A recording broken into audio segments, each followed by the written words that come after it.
Comme tout propriétaire, face à son boisé, je me suis posé des questions du genre: quelle est la valeur réelle de mon bois debout? Pour combien puis-je récolter présentement? Puis-je espérer vivre de mon boisé? Puis-je en augmenter les rendements et les revenus? Bien sûr, je pourrais laisser entre les mains d'un entrepreneur de laisser extraire le maximum pour ensuite partager les revenus, mais cette option anéantirait tout espoir d'en retirer un revenu annuel récurrent à perpétuité.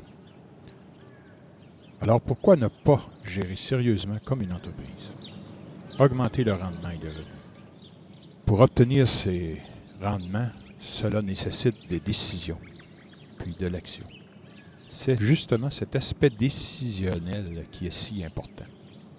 Des connaissances et des calculs sont nécessaires pour évaluer et décider et agir. Motiver, c'est la clé. Et Formana, la solution.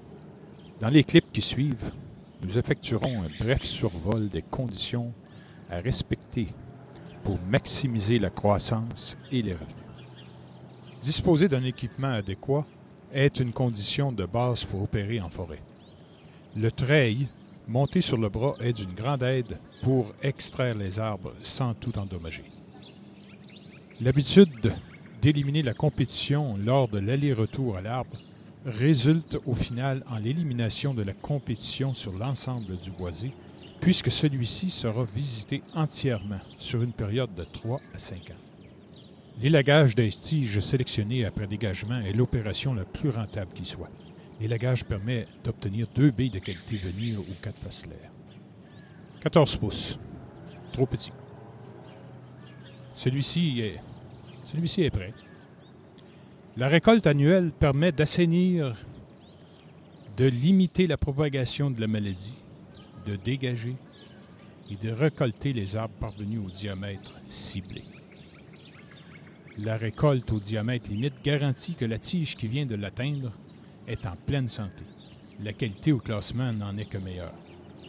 Cette technique amène plus ou moins à long terme une structure iniquienne dans le boisé, assurant ainsi sa pérennité.